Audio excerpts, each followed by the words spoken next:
Hey, I'm Matt Brownell. And I'm Van Owens. And I'm Tim Adams. Welcome to Climbing the Mountain, where we dive into the scriptures and discuss themes, connections, and real-life application. We're kicking off a series here where we're going to examine the Sermon on the Mount and discuss implications for this teaching for Christians today.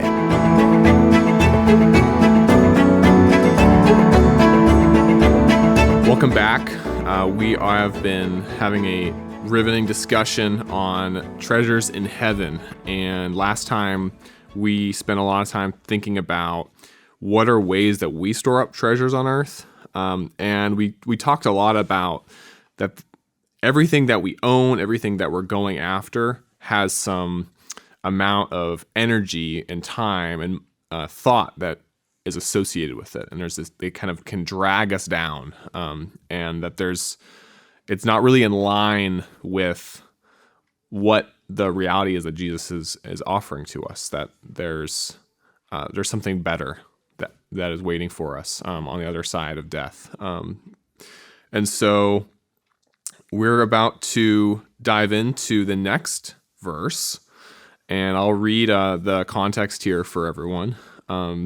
In Matthew 6:19, it says, "Don't store up for yourselves treasures on earth, where moths and vermin destroy, and where thieves break in and steal. But store up for yourselves treasures in heaven, where moths and vermin do not destroy, and where thieves do not break in and steal. For where your treasure is, there your heart will be also. The eye is the lamp of the body. If your eyes are healthy, your whole body will be full of light. But if your eyes are unhealthy, your whole body will be full of darkness. If then the light within you is darkness, how great is that darkness? No one can serve two masters. Either you will hate the one and love the other, or you will be devoted to the one and despise the other. You cannot serve both God and money." So I'll turn it over to Jim for the next question. Appreciate it, Tim. So we're gonna do the next section, which is the eye is the lamp of the body, and that's one of those phrases that confused me for the majority of my Christian life. And as I've been learning more, the eye is the lamp of the body. It's a really strange phrase, but the phrase of having good eyes was a Hebrew idiom for seeing the world through the lens of generosity. I promised we would come back to generosity, and here we are.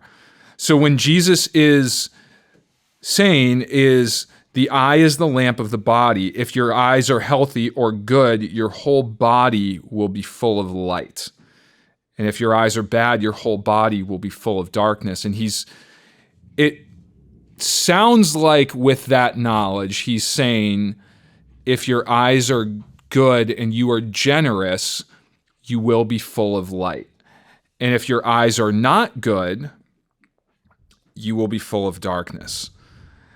With that in mind, are there any stories in the Old Testament, because Jesus is referencing a lot of the Old Testament in the Sermon on the Mount? I'm not sure how much you guys have talked about that, but he's very frequently, if not always, referencing something. Are there any stories from the Old Testament that you would recall that would talk about generosity?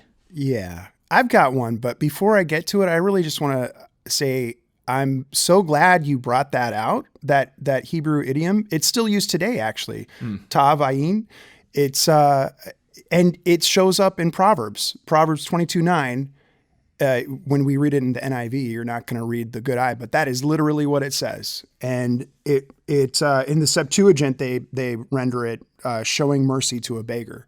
But it's still in the Hebrew that ta'avayin is right there, that good eye. And I think it's really it totally, when I started looking at that, I was like, wow, this unlocks the rest of this passage, like really clearly frames the rest of it for to be about our heart of giving and our whole outlook. It reminds me also what Jesus was just saying in Matthew 5:42. We aren't to turn away from people who are in need. We value everyone as someone made in God's image.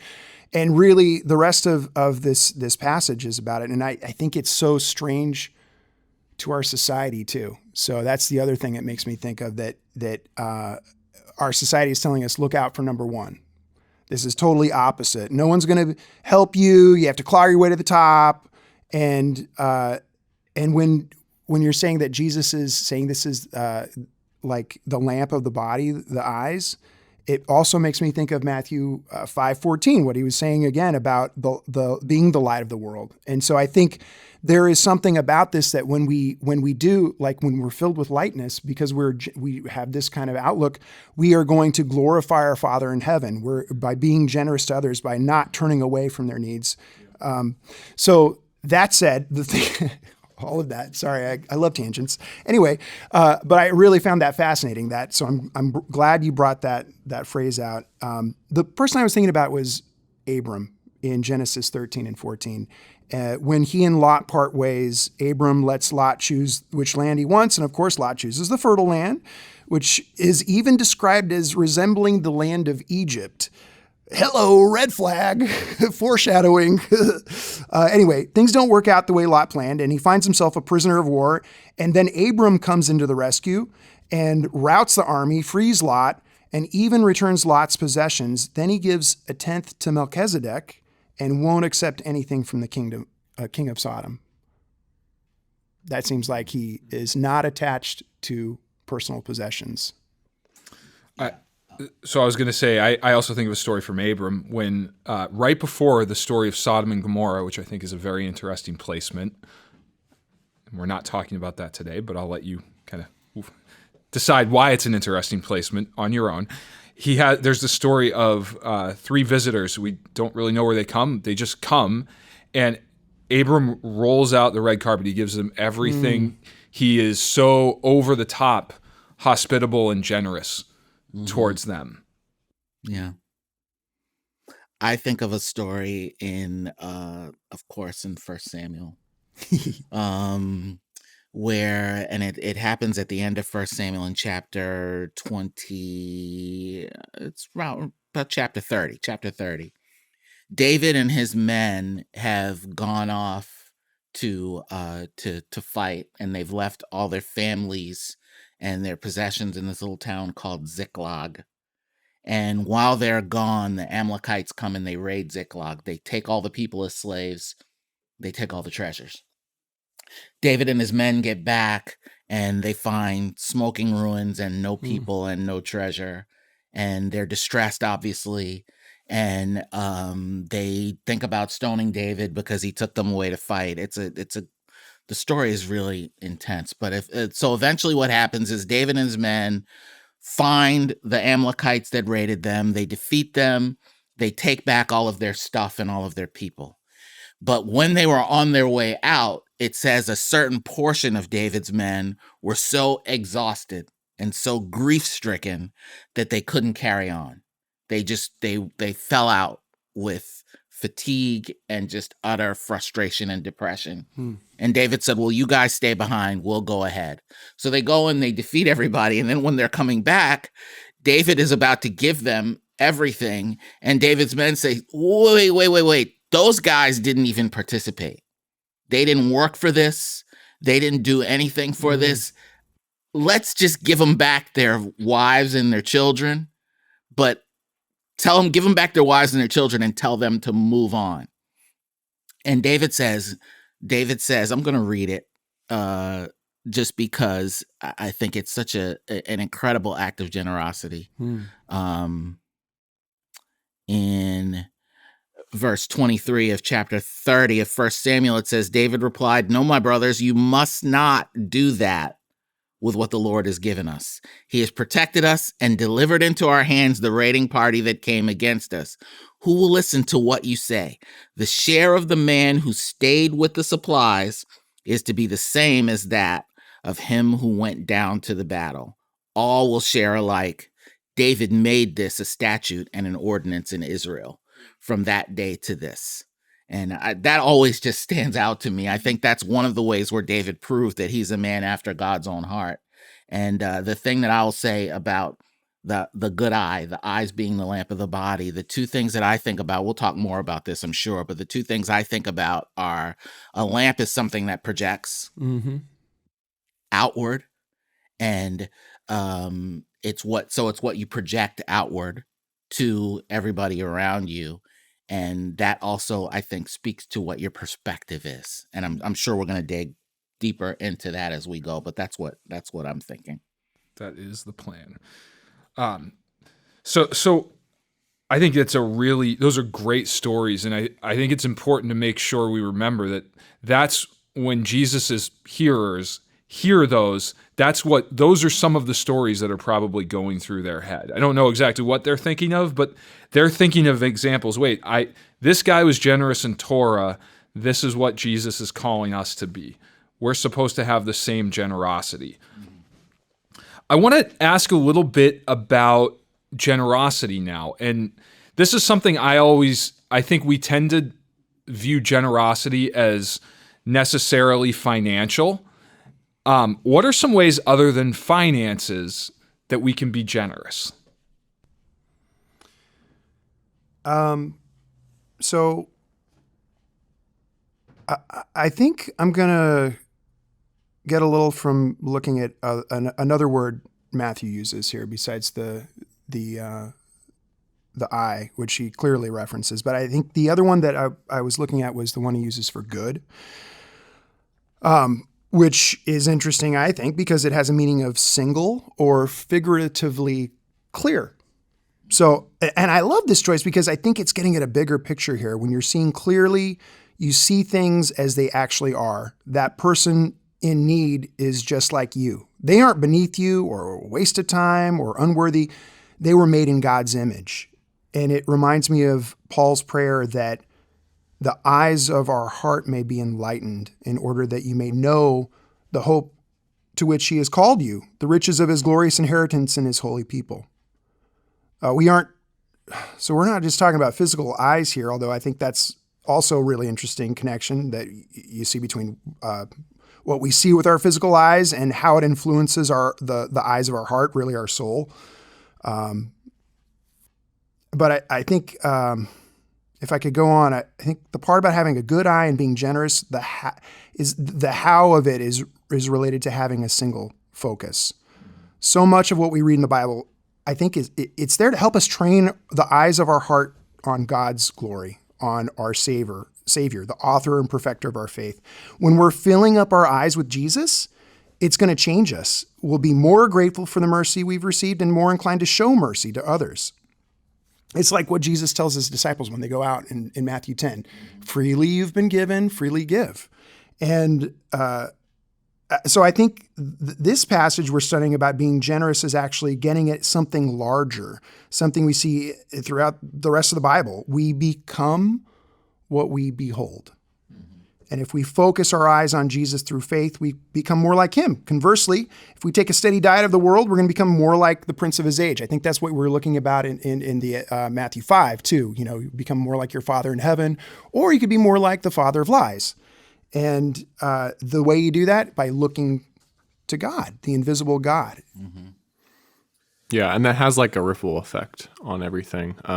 When you were just asked that question, Jim, like Abram had that, or earlier that story you were saying, like Abram had that heart of, I don't know who these people are, but I'm going to treat them hospitably. I'm going to roll out the red carpet and make space and time for them and give them of my my home and my food. And that hospitality is one of the ways I think we can be extremely generous, and is one of the ways where, like, if we're only being generous in like a financial transactional sense, it can be devoid from our heart. But you know, Matt's saying, like, if we're fixing our eyes on Jesus, it's going to come into every area of our life, and like hospitality is like one of these ways where we're inconveniencing ourselves, making our homes, or making, you know, our lives a place where other people can come in and feel safe and have the time and space to be cared for. That's inconvenient to our own agendas. But it's an incredible opportunity. And we see amazing examples of that all throughout the scriptures of people doing that, and are called to be hospitable. But I was going to just say, like, oh, we need to be generous with our time, but I'm like, that feels kind of fuzzy or like hard to apply. But I think that the one of the really practical ways we can do that is be be hospitable? I think 3 words. I think compassion, kindness, and mercy. Those are ways to be generous that don't necessarily have to do with money. And those are the kind of things that I try to hold up in my mind whenever I'm doing anything. When somebody cuts me off in traffic and I'm tempted to, curse them, I think, maybe that's a guy who just found out that his parent had a heart attack. And maybe and the cynic in me wants to say, probably not. Probably he's just a knucklehead. But if I'm going to be compassionate, kind, merciful to that person, I have to open myself up to the possibility. Maybe that's it. And maybe my letting him get into traffic lets him get there in time to help or to do something and to think about it in that way and to approach the world and to project something positive into the situation. It may not ever do anything for that guy who cut me off in traffic, but it will keep the lamp of my eyes bright. It will keep it from going dark if I can just exhibit compassion, kindness, mercy. That was one of the ways I was always thinking about being generous, because it's one thing to give my money away. It's another thing to give my time away. Mm-hmm. But it's a whole different animal to be generous in my judgments of people and how I view people, and harder to do. And it's harder to do. It's because it's very easy for me to look at someone in the way they act and assume that I know why they're acting that way. Exactly. But it's very hard for me to give them the most charitable interpretation of their actions. Like Van said, I'll even expand on that. There could be someone who's just difficult to deal with in a particular facet of our lives, whether it's work or school, if you're in school, and who's struggling, who might be going through something that's incredibly challenging. They could be taking care of a sick relative. They could have stuff going on at home that's just intense and difficult. And if we're not kind and generous and compassionate with our judgments of people, we're going to eventually hurt some of them who need what Jesus is talking about. Mm-hmm. Who Jesus is trying to reach. He's trying to reach the hurting. But if we're not kind and generous, and to get back to our discussion from a couple pods ago with the Pharisees were not always generous in their judgments of people. In fact, they were frequently not generous. It was the way I sort of hear it is, it's either you're one of us or you do what we do, or we don't really have time for you. And they lacked that generosity of thinking the best of people and presuming the best of people, which I think we can all agree is incredibly difficult. Yeah. Could I make one connection? Sure. for our culture? We live in a world that is incredibly, in America, is incredibly materialistic, and there's also an imagined meritocracy, which I think is breaking down in most people's minds. But there's still this kind of embedded assumption that, if people don't have something, then they're lazy. Maybe not as much not in the Northeast, but I have family or friends in other places that might have other opinions. And that really gets at our judgments when we're thinking about being financially generous. There are many opportunities that we might have to give, but we might hold back because we think that someone doesn't deserve it. Yeah. And that we deserve it more. And I want to talk about that and more later, but I think it's these ideas about being generous, of being generous with our judgments versus generous with our money versus generous with our time, are all linked. Yeah. And that's the main thing that I want to make clear right now. I appreciate you saying that, Tim, because it's not an either or proposition. It's not, I can be generous with my money, but I can't be generous with my time or my judgments. You can be generous with all of them. Mm-hmm. You can be overall generous.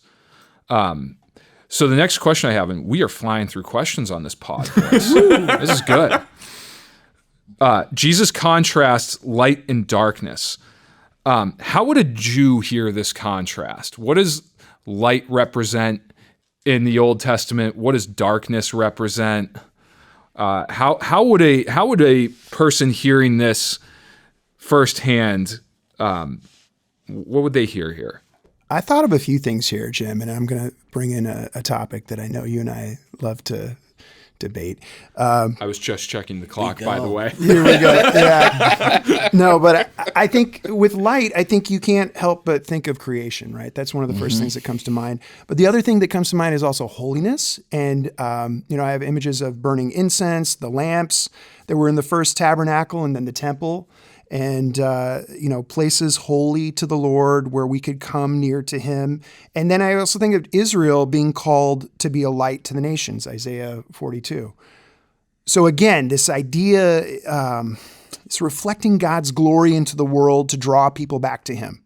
And that's what we see in Matthew 5:14, what Jesus is talking about. And when I think about this, the writer, well, I got to say the New Testament writers were Jews too, most of them, maybe not Luke, but John, I think, is one who uses this theme of light from the beginning of his writing to the end. In John 1:5, he says, the light shines in the darkness and the darkness has not overcome it. He's saying the light is perpetually shines and the darkness tried and failed to overcome it, past tense. Darkness defeated already. Jesus is the light of the world.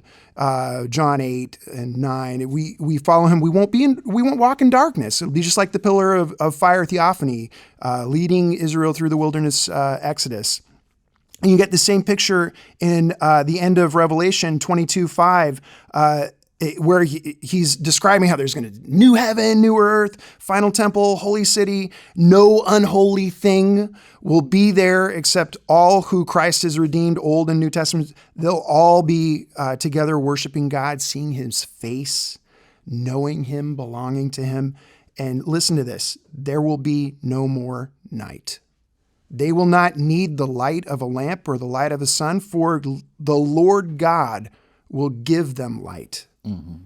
So God is this ultimate light, and Jesus is described even as the radiance of the glory of God in Hebrews. And likewise, we're intended to shine like stars in this dark universe. Mm-hmm. And that's the thing that is so amazing about all of this. We're to be the light of the world, and our actions should glorify our Heavenly Father. Yeah, this is a big one, and I have a lot to say and not much time left, so I'm thinking that maybe. Do you guys want to go just a little bit longer in this one?